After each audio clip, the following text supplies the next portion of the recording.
Salut les Ursules! Pour éviter que ce soit le cirque chez vous, on vous propose ce tout nouveau tutoriel de sac à jouets. Vous aurez besoin d'1,50 m de serge de coton de la couleur de votre choix, de 60 cm de ouate épaisse. Pour le tissu extérieur, deux choix s'offrent à vous. Si vous prenez un tissu en grande largeur comme nous, il vous faudra 60 cm.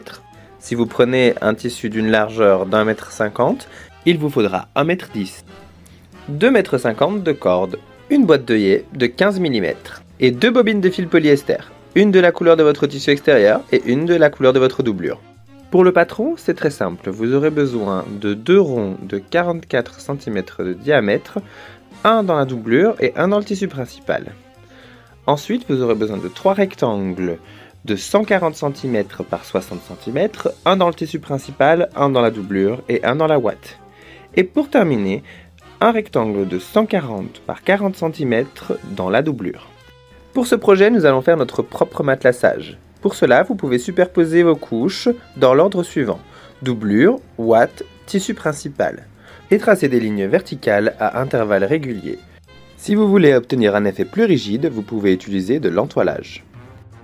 Et ensuite, je vais venir piquer les trois couches au point droit en m'assurant bien sûr d'avoir le fil de la couleur de ma doublure dans le fil de canette. Et voilà, j'obtiens un très joli matelassage bien régulier. Je fais bien attention de laisser les deux extrémités ouvertes pour pouvoir les assembler ensuite. Je vais donc assembler les deux côtés en superposant le tissu principal et la ouate endroit contre endroit. Pour la doublure, je viens l'épingler et ensuite l'assembler à la main au point invisible. Pour faire une couture invisible, il faut piquer du côté droit et ressortir l'aiguille quelques millimètres plus loin. Et ensuite, répéter le même procédé du côté gauche en faisant attention de piquer bien en face. J'épingle le fond de mon sac sur les bords à l'aide d'épingles et je viens le coudre à la machine à l'aide d'une couture droite. Pour la doublure, je viens aussi l'épingler au côté et je viens la coudre à la main au point invisible. Pour le haut, je viens préparer mes deux rectangles en faisant un ourlet double sur les deux extrémités. Ensuite, je viens l'assembler au haut de mon panier à l'aide d'épingles et je vais venir le piquer à la machine avec une couture droite. Ensuite, je vais créer un grand rabat en repliant le rectangle sur lui-même et en l'épinglant en m'assurant que les deux couches de tissu soient bien prises de chaque côté. Je viens piquer cette couture au point droit en essayant d'être le plus proche de la jonction des deux tissus.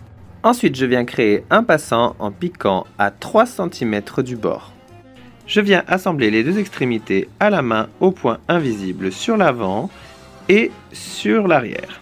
Pour terminer, je n'ai plus qu'à insérer ma corde dans le passant et faire un gros nœud sur le bout. Pour fermer le panier, il me suffira juste de tirer sur la corde et de faire un nœud. Une jolie finition de dernière minute. À l'aide d'œillets et de cordes, je crée deux anses pour pouvoir le transporter plus facilement. Et voilà, le sac à jouets est terminé. J'espère que ce tutoriel vous aura plu. N'hésitez pas à nous laisser un petit like et un petit commentaire. Et surtout, n'oubliez pas de vous abonner à notre chaîne pour suivre tous nos prochains tutoriels. Bisous bisous!